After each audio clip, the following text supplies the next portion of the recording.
Hello, all my dear students. Today we are going to talk on the chapter that is profits prior to incorporation from SYB Com, subject corporate accounting. Therein we will study some practical examples on profits prior to incorporation. In the previous session, we have already discussed the basic concept related to profits prior to incorporation. So let us understand this. So this is the example number 1. Abhishek Industries Limited was incorporated on 30th April 2019 to acquire a running business from 1st January 2019.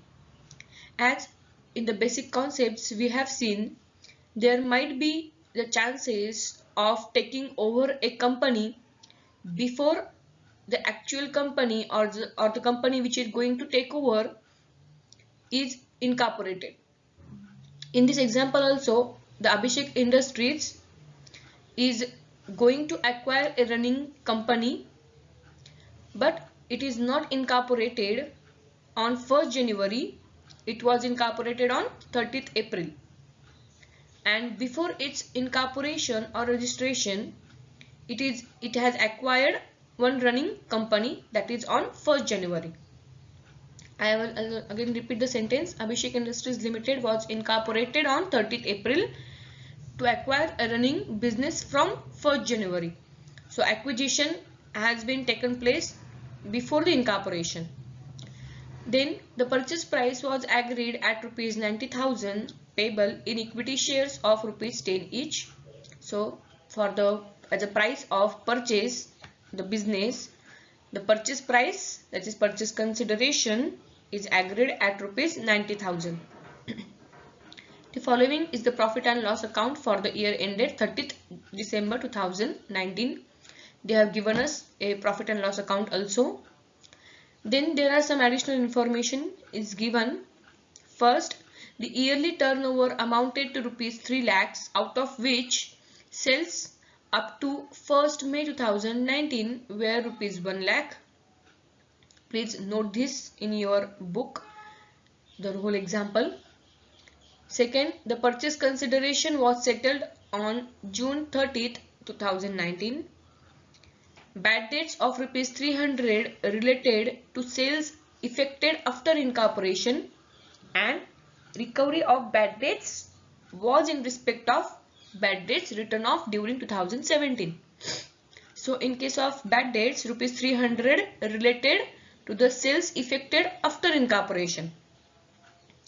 So the remaining sales will be the remaining bad debts will be related with the before incorporation period, right? And recovery of bad debts in respect to written off during 2017. Whatever recovery has been there regarding the bad debts that were related with the written off item of 2017. So it is also pre-incorporation period. Prepare a columnar statement showing profits prior to and post incorporation period. Now here we have to show the profits before incorporation period and after the incorporation period.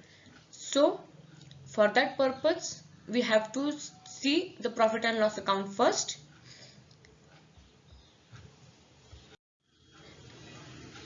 This is the profit and loss account which is given.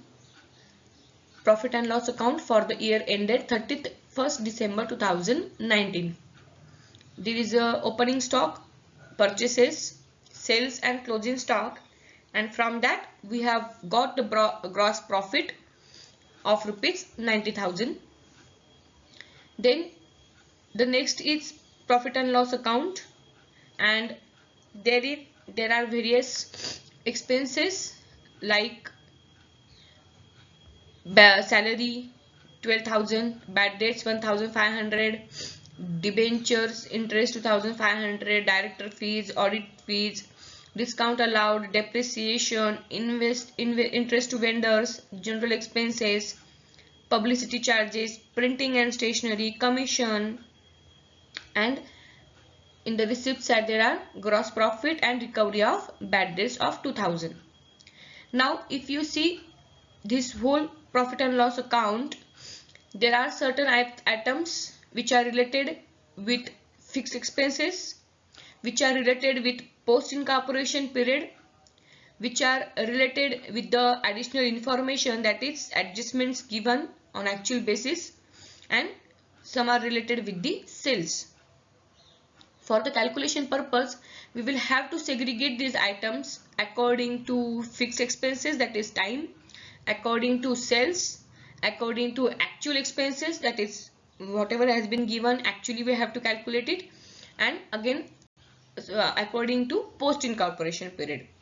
So now let us understand how to solve this example. So there are some working notes. The first working note is important dates. In the given example, date of acquisition is on 1st January 2019. So when the firm has acquired another business, that is on 1st January. Thereafter, date of incorporation is 30th April 2019.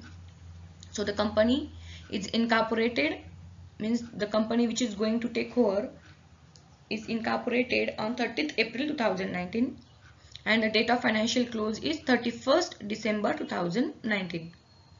With the dates like date of acquisition, date of incorporation, we have to calculate the period which is known as pre-incorporation period and post-incorporation period. So let us have the calculation number 2, that is calculation of time ratio according to the period. So in case of pre-incorporation time, there are 4 months. 4 months means from 1st January to 30th April. So January, February, March and April, because on 30th April the company is got incorporated. Hence the period of pre-incorporation is from January to April, and the rest of the period will be known as post-incorporation time. So the company is getting financially closed on 31st December 2019. Hence rest of the months from 1st May, that is May, June, July, August, September, October, November and December. So total are 8 months. 8 months will be known as post incorporation time. Hence the ratio which we can calculate from these months is 1:2.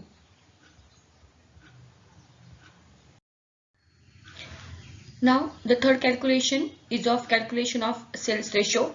As we have to divide some expenses in sales ratio, so we have to calculate sales ratio as well. So again, for pre-incorporation sales and post-incorporation sales is equal to total sales. So in the example, they have given us total sales of rupees 3 lakhs and pre-incorporation sales of rupees 1 lakhs. Hence we can calculate the post-incorporation sales as rupees 2 lakhs. The ratio will be again 1:2 if we calculate the pre-incorporation sales and post-incorporation sales. So the ratio comes as 1:2. Thereafter, next working note is for recovery of bad debts. In the given example, they have given us the additional information regarding the recovery of bad debts. Hence, recovery of bad debts was in respect of debts written off during 2017. Hence, it is treated as an income for pre-incorporation period. So, in the year 2007, some bad debts which are not recovered was written off, and after 2 years, these bad debts have been recovered. But these are related with the pre-incorporation time. Hence, it is called as pre-incorporation income. There are again some bad debts of rupees 300 which were related to the sales incorporated after incorporation. So what will be for that? Next working note, as bad debts of rupees 300 were related to the sales effected after incorporation, the remaining bad debts of rupees 1200. So actually after incorporation there are total 1500 bad debts. Sorry, after incorporation not, but there are total 1500 bad debts given in the example. Out of that, 300 are effected after incorporation. So the remaining 1200 must be related to the sales effected before incorporation. So 300 related with the post incorporation and 1200 related with the pre incorporation period.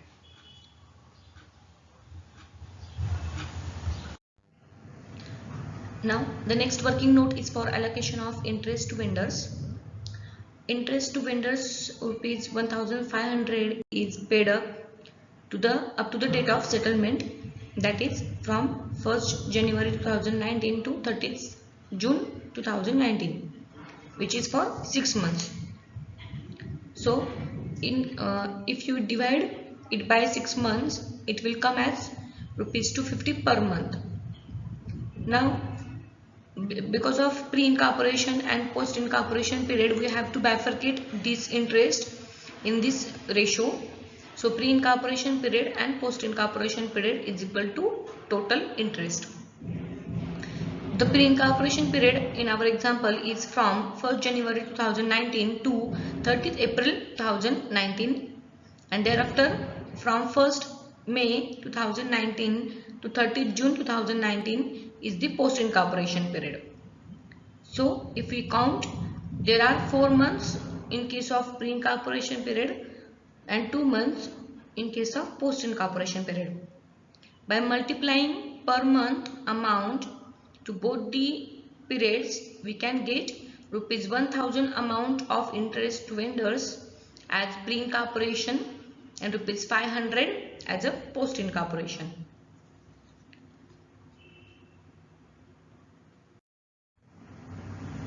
So we have done with all our working notes.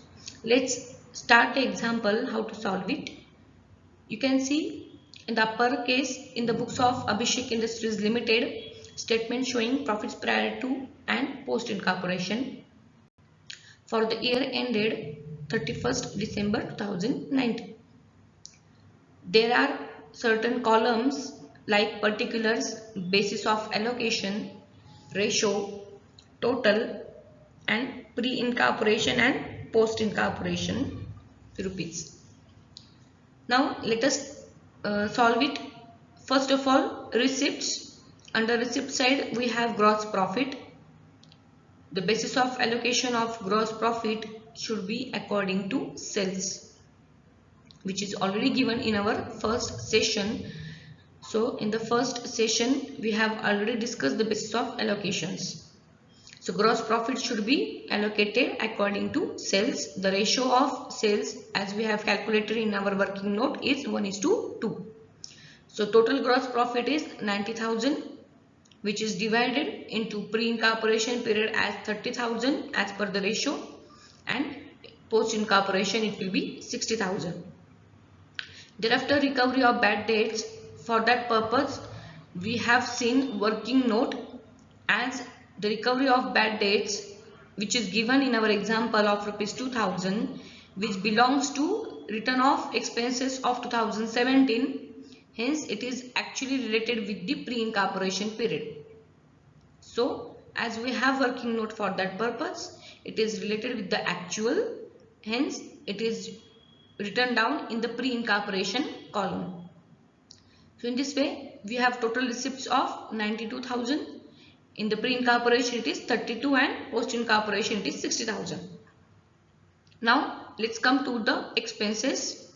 Therein salary is a fixed kind of expense, hence it should be bifurcated according to time ratio, which we have already calculated. It is also 1:2. So we have distributed 12,000 according to time ratio between pre-incorporation and post-incorporation period. So it comes as 4,000 and 8,000. Thereafter bad debts.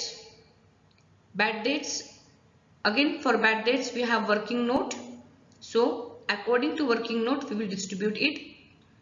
So 1,500 are distributed as 1,200 for pre-incorporation and 300 for post-incorporation as per our working note.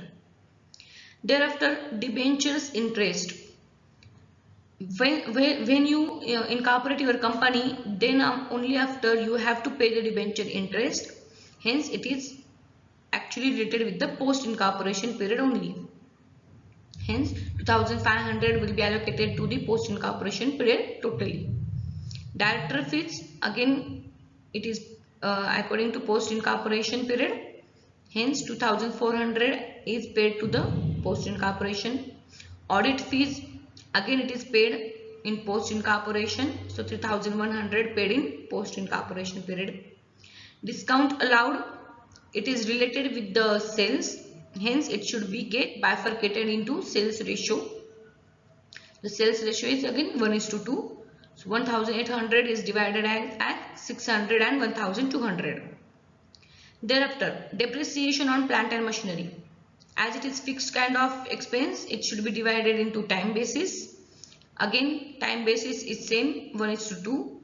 So 12,000 is divided as a 4,000 and 8,000. Thereafter, interest to vendors. We have just seen the working note for that purpose, interest to vendors.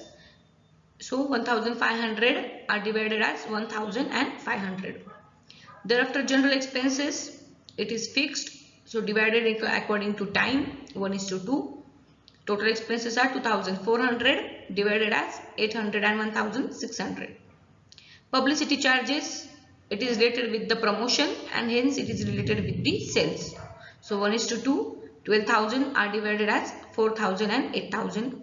Printing and stationery, these are fixed kind of expenses and hence divided according to the time. So 4,800 are divided as 1,600 and 3,200. Commission to traveling salesman, again as it is related with the sales, it should be divided according to sales ratio. Hence 6,000 are divided as 2,000 and 4,000. So the total expenses comes as 62,000. In case of pre-incorporation period, it comes as 19,200 and post-incorporation it comes as 42,800. Now calculation of net profit, receipts minus expenses. So 92,000 minus 62,000, we get 30,000, and pre-incorporation 32,000 minus 19,200, so we will get 12,1800, and 60,000 minus 42,800, we will get 17,200. So pre-incorporation profit is called as capital profit, whereas post-incorporation profit is known as revenue profit, which is 12,800 and 17,200. I hope you have understood this example.